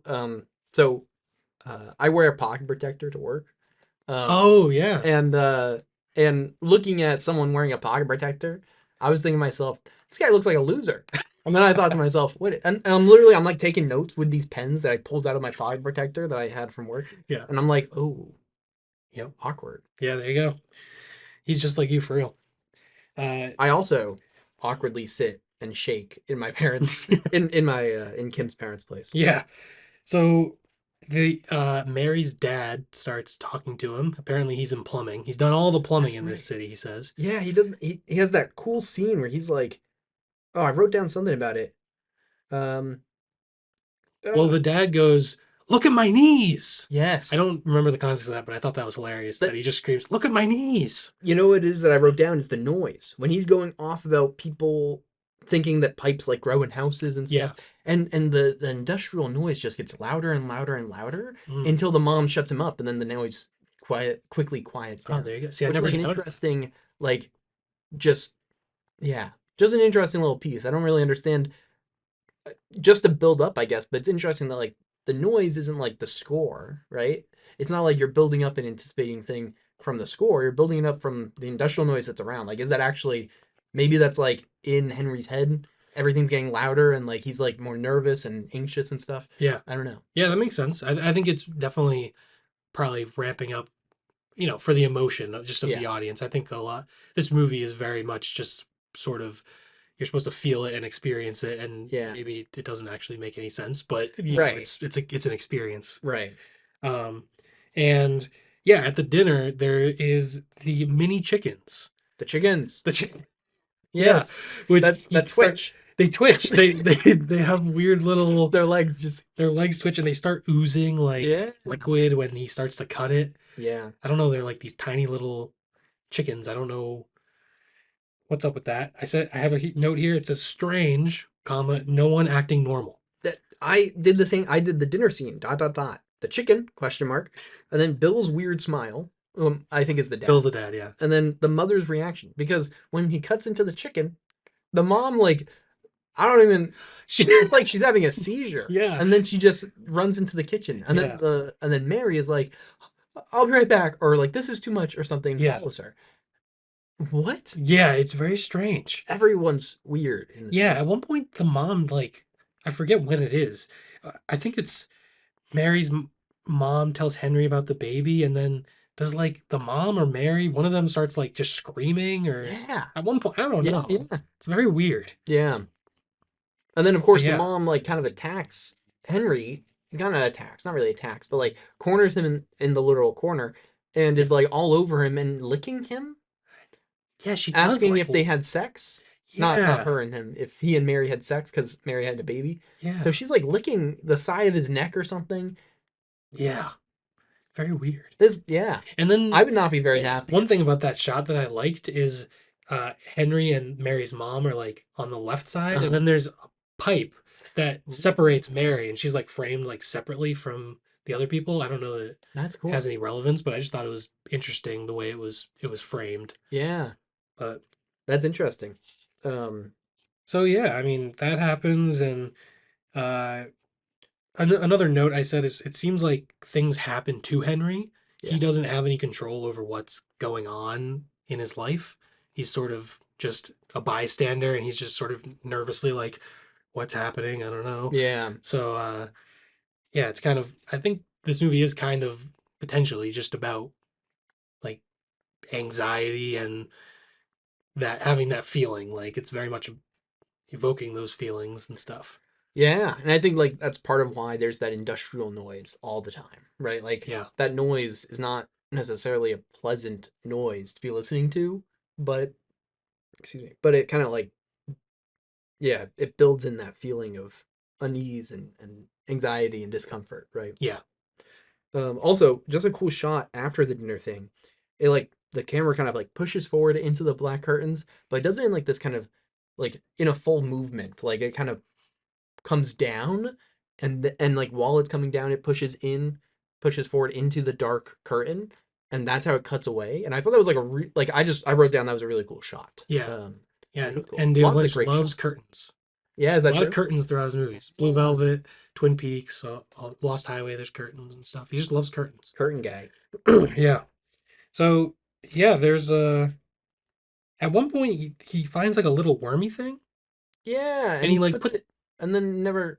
yeah. I don't know that it really comes back. I think at one point I have it written here little wormy thing stop motion. Yeah, So I don't know if it starts moving or so maybe. I don't remember. It doesn't really come into play. It's kind of a little weird He also, thing. at the beginning, he has this pot full of water in a drawer in his apartment that he drops a coin in before. What did I write here? Before uh, putting the two halves of the picture together. Mary's picture, he had like ripped it apart at one point apparently because early in the movie he grabs those two pieces out of his drawer and he puts them together and he looks at them, and this must have been after he was told about the call, right? So he's looking at those. But yeah, when he goes into the drawer to get them, before he actually grabs them, there's like this like a pot, like a cooking pot Yeah, full of water that he just drops a coin in. I don't even remember that. It was weird. That is weird. That Yeah. does sound very strange. Yeah. All right. That was like my first note about the movie actually. Yeah. It's my first note about the movie was he has this pot full of water. Why does he What have a is pot going full of on? water? Yeah, I mean, so yeah, at a certain point, Mary sort of leaves back to her parents' house because she can't sleep because of the baby, and he's sort of stuck to fend for it on his own. Yeah. And there's The scene when the baby's sick. yes, That was awesome. yeah, and it has like all those little like boils on it, and Yes. But it was funny too because he puts the thermometer in and you kind of get this like awkwardly long scene of him putting the thermometer in the thing's mouth, and then and the baby looks fine ish. I mean, it looks like what it looks oh like. yeah, And then he pulls it out and it's like it doesn't I don't even think it makes sense what he's reading, right? At least it didn't to me. And then he looks down and the baby has all these blisters and everything now and he goes, "Oh, so you are sick." And it was amazing. Yeah. Um, yeah, I guess that happens, and then at some point the lady in the radiator scene happens, and the sperm things start falling, and she's like stomping on them. Yeah. Uh, yeah, and then at a certain point he meets the beautiful girl across the hall. Yeah.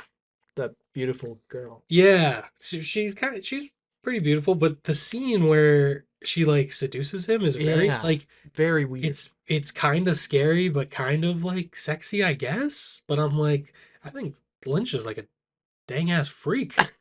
Like, dang, dude, this is weird. Like, Yeah. is this supposed to be sexy or scary or both? Or I don't know what's going on here. Definitely a weird scene. And they they end up, you know, getting freaky, and they're like in their like bed, like turned. It's like water, and they like Yeah. go get submerged in the water, Yeah, it and looks like a then hot tub. that's sort of when the ending of the movie starts happening and Right. things get real crazy.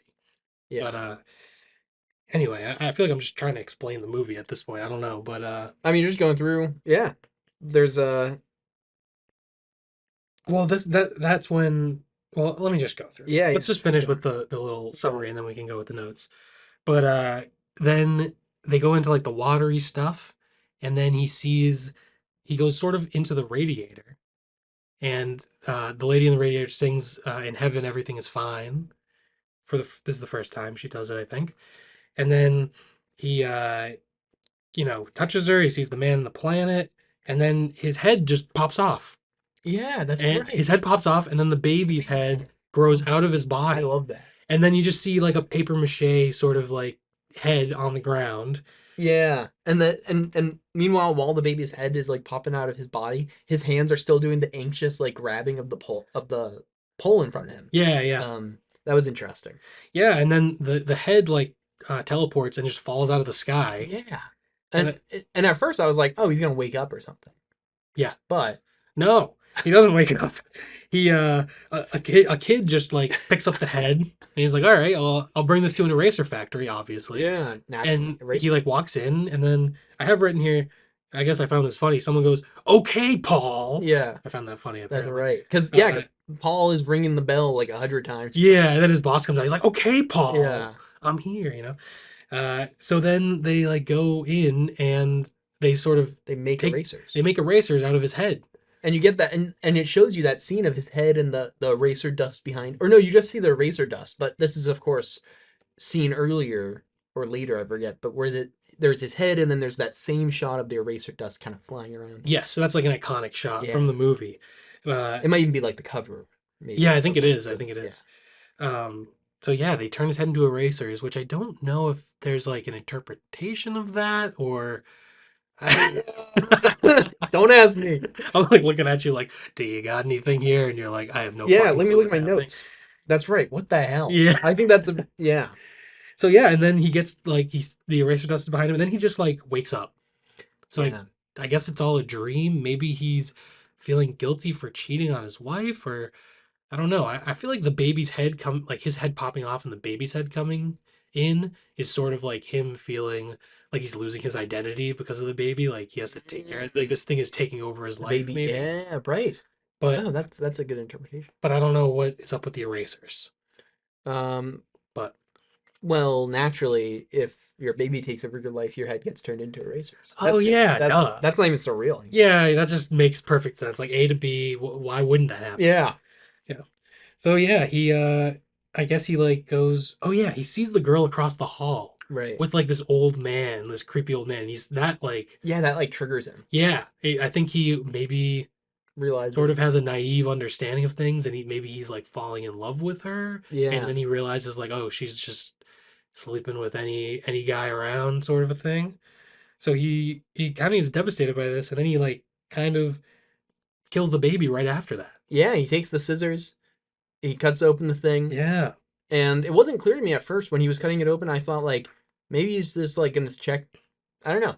We've never seen the baby without the cloth thing on, and then you realize it's like hurting the baby. And yeah, then when it opens up, it's like, oh yeah, that was like part of the baby, like you said earlier. yeah, Weird. yeah. And then he stabs the baby's lungs or whatever it is. All that oatmeal-y stuff comes out, and then you get the weird head scene, the giant head scene. Yes, the giant head, giant baby head, and then at the very end, the planet is cracking. You see the planet from the Right. beginning, and then the man in the planet pulls a lever, and then sort of the screen goes all white, and you see Henry hugs the lady, or I guess the lady in the radiator hugs Henry, Right. and then it just It's ends. over. It just says, I think it just says like directed by David Lynch or something. And it's like, Yeah. all right, I guess that's the end. I guess Henry kills the baby and then kills himself. Is that what happens? Or does he die Yeah. at the end? I mean, And, the lady in the and radiator says in heaven everything is fine. right. And then he So meets her in heaven. I guess. Or yeah, I don't know. I mean, I guess that's what happens. that sounds Man, like a great explanation. yeah. So Um, it's interesting because when I watched it the first time, I was like, this movie makes no sense, but also I was like, well, yeah, like it's about being like anxious about fatherhood and all that kind of a stuff. And I was like, yeah, I mean, like it's weird, but it makes sense. And then I rewatched it this time and I was like, yeah, this makes like no sense at all. Like yeah. it could make sense thematically and like metaphorically, but the plot itself is like very Oh, yeah. difficult to Very, understand. very like, uh, just very abstract, right? Very Yeah. surreal. Yeah. The world itself. There's this weird part of his apartment, I guess, where he just has like a plant and all of its soil just like on the table next to his bed. It's not in like a pot. And there's just a tree with a shit ton of soil on the end table. That's funny. And Just for no reason. It has just for no nothing to do with reason. anything. In the scene when his head pops off, Yeah. I think it's in that scene. I think the lady in the radiator like rolls it out on a bigger like Yeah. table. Yeah. She Yeah. rolls it out. It's the same thing. It's a bigger version of the plant and all the soil around it, Yeah. and she rolls it out. And I think like that plant, I wrote that down because I wrote down at first my note said that I thought it was funny, but also I think it like kind of encapsulates the fact that this movie maybe isn't trying to make all that much sense, Yeah. right? Like, why does she roll it out, right? Does it represent the fact that like time has passed because the tree is bigger when she rolls it out? So she's like, if time passes, then you will lose your head and the baby will come out because the baby took over your life or whatever. Yeah. I don't know. Maybe I don't know, a plant without a pot. Maybe he feels out of his element. Maybe he feels lost Yeah, or something like that. Maybe it just has a yeah. metaphorical And that's the meaning. thing. Like, I feel like there's so many good metaphors in this movie, and I think that's like the plot doesn't need to make any sense, Yeah. right? Like it makes enough sense where like you can explain it maybe kind of ish, somewhat. but Yeah. I don't think it has to like, follow as much chronology as like something like Nightmare on Elm Street should, Right. right? Yeah. Um Yeah, that makes sense. I think it's definitely operating just in a different lane, sort of yeah. as a typical just narrative Oh movie yeah. where it's supposed to be surreal and it's more of just an art piece than Right. just a typical structure like story with a three-act structure and all that. Oh I yeah. mean, it kind of has a beginning, middle, and end, Yeah. I guess, right? It kind of does, It yeah. does. You could think of like the first act up until like she leaves, right? Maybe the second act is all these hallucinations he Yeah, has, him and alone with then the baby and all that. yeah, and the third act kind of somewhere around when he has sex with the neighbor Yeah, I instead think of the that. garden. Yeah. It kind of does. I mean, So Eraserhead is basically a very standard. it's a Hollywood movie. I mean, come on. Like Jeez. it's gonna be it's in the the It's Marvel cinematic. very cliche, very, I Yeah, mean, it's been done before, yeah, right? I mean, who hasn't seen a head turned into an eraser? not avant-garde at all. Yeah, right? Yeah, It's totally not experimental. yeah. But Um, yeah, I mean, if we're talking about, I think the cinematography in this movie is really great. I yeah, think I texted you and I was like, watch this at night yeah. because it's very dark. Yeah, and that's one of my notes, and I hadn't seen it when you had texted that yet, so I was like, "Oh, good." So I did watch it at night. It was very visually dark. Also, I wrote very noisy in Mhm. quotes, and I had explained the noise being like that industrial stuff earlier on in my notes. The black and white cinematography was just it was like gorgeous, but it was also kind of haunting at times. I think the choice of doing black and white here was very impactful. Um, I think it was probably just a budgetary Budget. Yeah. concern, but he used it to the best of Yeah. like, you know, black and white does have a lot of advantages over color Yeah. in certain ways, and I think he makes the most of it in this movie. Yeah. Um, Also, this movie. Okay, so I wrote a little thing. This movie has everything: a surreal and weird world, a lot of weird humor, weird gore, weird erotic imagery, Yep, weird performances, a it's lot of all weird weird. stuff. It's all weird. A lot of weird stuff. I would say it's a pretty normal movie. This Based is on my that, daily life. yeah, the performances are very strange. Maybe part of the reason this movie connects with people is that the main character is sort of just a blank slate that you Yeah. can project yourself onto and uh, you know, just see as yourself in a way. Yeah. Because I feel like this movie does have, you know, it's interesting. Like, David Lynch makes this movie, and people see it, and it kind of becomes like a weird hit. And he ends up, Mel Brooks ends up producing his second movie, the Elephant Man, and the Elephant Man is like nominated for, I believe it's nominated for Best Picture, and it's like a big critical success. It's a sort of a more typical drama. It's also in black and white. It's a really great movie, but it's not as surreal and strange as this. It has like a little flashes of that, but he kind of gets like, you know, picked up by Hollywood. Like Mel Brooks directed Yeah. it. He gets Oscars, and then his third movie is Dune. And he was actually Yeah. George Lucas came to him and asked him to if he wanted to direct Return of the Jedi. What? Yeah. So he was a candidate to direct Return of the Wow. Jedi. And apparently they had a meeting, and there's like a funny interview with David Lynch when he's talking about it. And he says, as soon as he started talking about Ewoks, he started to get a headache. And by the end of the meeting, he just had a massive headache. And he was like, I cannot direct this. So, but instead, I guess he decided to direct Dune for some reason. Well, no Ewok. And that, no Ewoks exactly, but a lot more, a lot of other things that, yeah, It that is a weirder movie. yes, but he didn't have final cut on that, Yeah. and he's very unsatisfied with how that movie came out. And then he you know, Blue Velvet's kind of a hit, and he kind of ends up doing his own thing. But it's very strange to me that this weird, unique movie, I mean, it's kind of one of a kind, and it becomes like it's weird to me that he had such a big boost in his career in Hollywood Yeah. based on this. I mean, it's kind of, analogous maybe to what we were talking about with Johnny Depp of being like, the performance was good, but also he is like kind of not super noticeable in this movie, right? I mean, he's one person, right? Not everyone that does that's gonna become very famous, right? And in this, yeah, I mean, he makes this one weird movie, and all of a sudden he's like picked up by Mel Brooks. He makes everything, right? He goes Yeah, on to make like just hit after hit, right? pretty much. I mean, except for Dune, but Yeah. but yeah, I mean, Blue Velvet is a pretty big hit.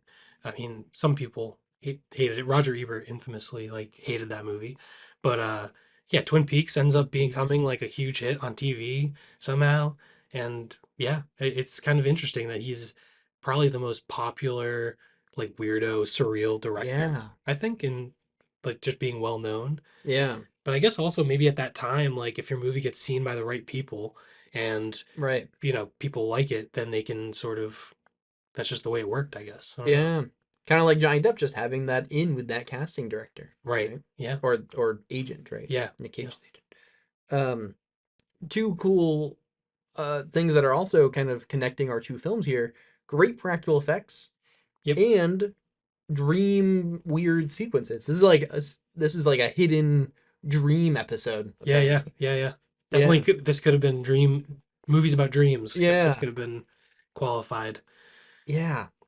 Um, I think this one, you know, obviously Nightmare on Elm Street is more explicitly about dreams and yeah. it sort of delineates the dreams and reality, whereas this sort of dreams and reality are melding and you don't know what's what. And Right. who knows if the whole thing is a dream, really, like, right? Right. You could see this kind of just being, it's kind of the whole movie is just metaphorical. None of it's really realistic at all, you know? True. Yeah. So it's kind of all, maybe this is just sort of a representation of feelings and, you know, about fatherhood and, you know, being, I don't know, just having anxiety in the world and stuff like that. I don't know. I'll tell you what, I don't remember anything about it, but I had a weird dream the night I watched this. I There went you to go. bed And I don't usually remember my dreams, but I remember waking up, and at the time I remembered having two distinct dreams that I was like, those were weird. And of course now I don't remember them. But yeah, I don't generally remember my dreams. So I Yeah, was same. like, hmm, interesting. There you go. Eraserhead is in your head. Yep. It's Turn your head all into an eraser. oh god. Also, this movie's 89 minutes. Yeah. Yep. Very, straight to the point. I think also that part. I mean, they probably couldn't have made it much longer just based on the budget and the Yeah. what they It had already to took work 5 with. years. Yeah, exactly. If they wanted to make it 2 hours, it would have taken another few years. But so I mean, this episode we had the hour and 32-minute uh Elm Street and the hour and 29-minute Eraserhead, both kind of dreamy. Both I mean, any last thoughts about Eraserhead? Oh, ratings, I guess we should do. Ratings. This is a 5-star movie for me. Classic, kind of like a masterpiece for what it is, I think. Mm, I think as far as like a debut feature, it's really yeah. bold and I love the sound design, the cinematography, just all of it I think is really great. Obviously, it's not something that you'd probably recommend to, a general people in general, but I think Yeah. you know, for me, I love it. I think it's pretty brilliant and a very unique vision. It's one of one. I don't think I've ever seen anything quite like it. Probably never will. Yeah. And yeah, I think it's 5 stars for me. I like that. I have to give it 4.5. I thought about it a bit. Um, and I think that for me, the fact that it's like the fact that it's a little bit harder to get someone into it might deteriorate a little bit for me personally. Um, I also I think that the beginning, I think it's intentionally a little bit slower, but like it is a little bit slower to the point where like Kim wasn't even able to get through the first bit of the movie Right. before like totally giving up on it, Right. right? Which I think if there was just a little bit more going on there, you'd keep a few more people going. I will say later on, like my notes got pretty scarce for this one because it was just hard to take notes during it, partly because it was dark, but also I like didn't want to look away from the movie. Yeah. So Nice. it worked for me really well, but I think the fact that I could see it not working for so many people, um, yeah, I think I'll drop it down to four and a I half get for that. me. And I get it. The pacing is weird and Yeah, there's very, very little dialogue in the movie. right. It's very just based on imagery and I get Yeah. that that's not for everyone. But yeah, I mean, And it is funny to be like, yeah, what happens in the movie? I have no idea.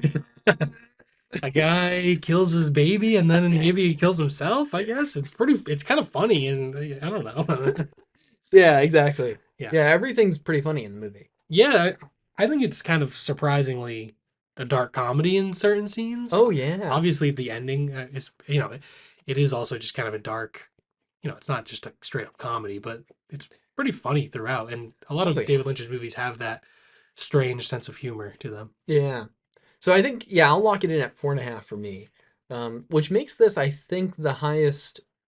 No, I think Yeah, I forget what we've given other stuff, but I it will think be the highest. the highest for us, which is ironic because I think it's the lowest in our average out of everything so far. Yeah, that's true. But I do think the substance technically would be tied. yeah, So that's I think I right. gave that 5 also, and you gave 4.5 Yeah, also. yeah. For similar reasons, I think, for like the accessibility of the movie, Yeah, yeah, in my opinion. But that's fair. also, yeah, again, if you haven't seen our substance episode, check that out. But it's about time for us to transition this episode into picking out our next episode. Yeah, I think we said all we need to say. Yeah. We have our magical cup of stuff. We'll Yes. mix it up. Could be anything. Make some David Lynch noise for y'all. You want to do the Oh, honors? sure. Let's do it. All right. Here we go. This could be anything. Could be There could be anything. to be originals. Oh God, I hope it's not. Give us something good. Ooh, AFI 100 years, 100 laughs list. Oh, okay. Well, so we're doing That's comedies. good. That is This is very good. good. Actually, this is great because we so far have talked about adaptation, and Raising Arizona was a great comedy. Yes. Adaptation's a little dark. Yep. Um, the substance was crazy, weird. I don't know if you can really call it a comedy. There's some funny bits, but like, yeah. And then these two movies, Nightmare on Elm Street and Eraserhead, both have some goofier parts. and like we said, both have like that dark comedy element, but Yep. overall they're pretty dark. So yeah, So it's good. definitely. So for anyone who doesn't know, the AFI, they have the top 100 movies, American movies, and they did some other lists, and one of them is 100 Years, 100 Laughs. So I believe this list came out in the 90s or early 2000s, so it doesn't have many recent movies on it.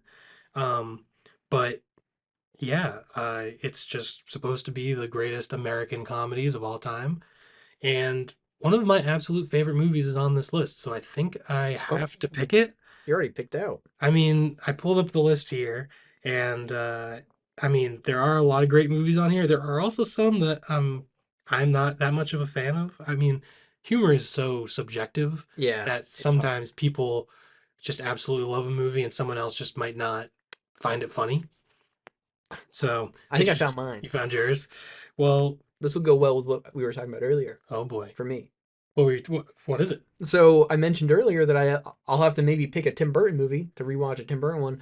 This is interestingly, this is actually one that I said I already like, but Beetlejuice is on this list. It is. It's 92 minutes. Yeah, it is.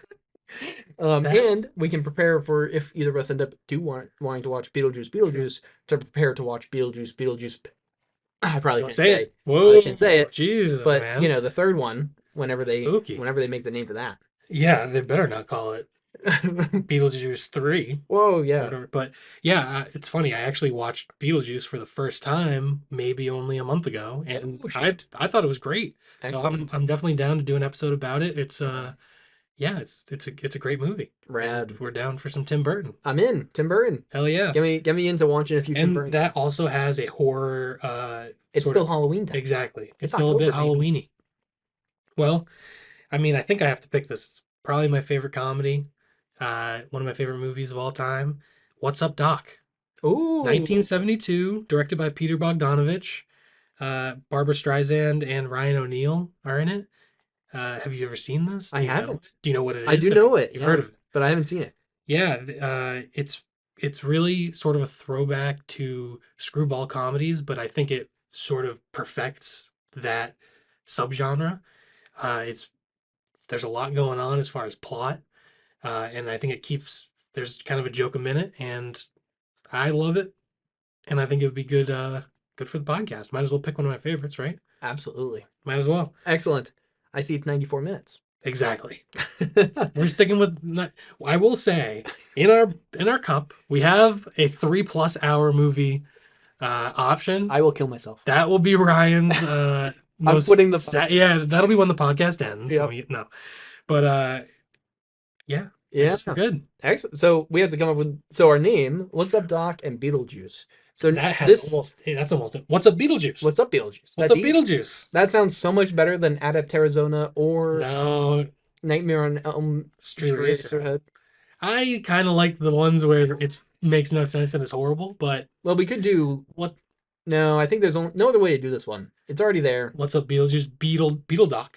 Beetle Doc? Beetle Doc. That's. I'm not gonna say this out loud to me. What's up, Doc Juice? Doc Juice. That's horrible. What's I up? think What's Up, Beetlejuice is perfect. What's up, Deedlehead Juice? I think What's Up, Beetlejuice is I absolutely like it. perfect. What's It up? flows. It's perfect. All right. Well, I guess that's that. Do we have any other anything else to talk about this episode? Or we? The only other thing that I can think about is just as a heads up, everyone, remember to follow our Instagram. We're posting out some stories every once in a while just to keep people engaged in some cinema things that we're thinking about. Yep. Follow us on Letterboxd.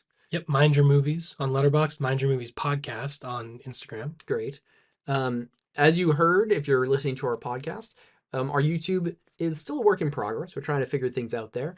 The camera died a little while ago. Yeah, we're having issues with the camera, but it's a podcast. It's an Yeah. audio medium first and foremost. That's right. But we are trying to learn how to do the podcast stuff. So follow us. Give us a subscribe on YouTube. We think it'd be interesting to maybe be making like shorts where you get like a little tiny clip of one of us saying an interesting thing about a movie. That will also be good Instagram Reels. So Yeah. make sure you're following us on one of those two places to see those when Yeah. that starts happening. Yeah, that would be cool. Definitely. And if you're watching on a podcast or listening on a podcast thing, maybe give us 5 stars if you think, I mean, We're give us, pretty awesome. throw us a bone. Come Yeah. on. You know, So yeah. what was it we said earlier? If you don't like it, go fuck Oh, yourself. I was gonna say that's Oh, okay. People have that different too. Yep, opinions. I that's was what I gonna meant say to that's say. totally fine. Yeah, you don't have to like our show. Nah, if you don't like the show, Oh, fuck fuck off. yourself. Yeah. All right. No, but seriously, yeah, give us a nice review. Leaving comments on things I think helps people find us. I don't Yeah. know. Anyway, it's just a podcast for fun. Yeah, Hopefully we find an audience. Hopefully we can build a little community. That'd be cool. I'm just liking to watch But movies. exactly, it's fun. It's fun to watch movies and chat about them and think about them, and it's cool. That's right. So we'll see you next week for our half episode 2.5. Yeah, we haven't. To be determined. Yeah, we haven't picked anything yet, but hopefully we'll do something sort of Halloweeny. Yeah. Yep. And then we'll see you the week after that for What's Up Beetlejuice. All right. All right, everyone. See you.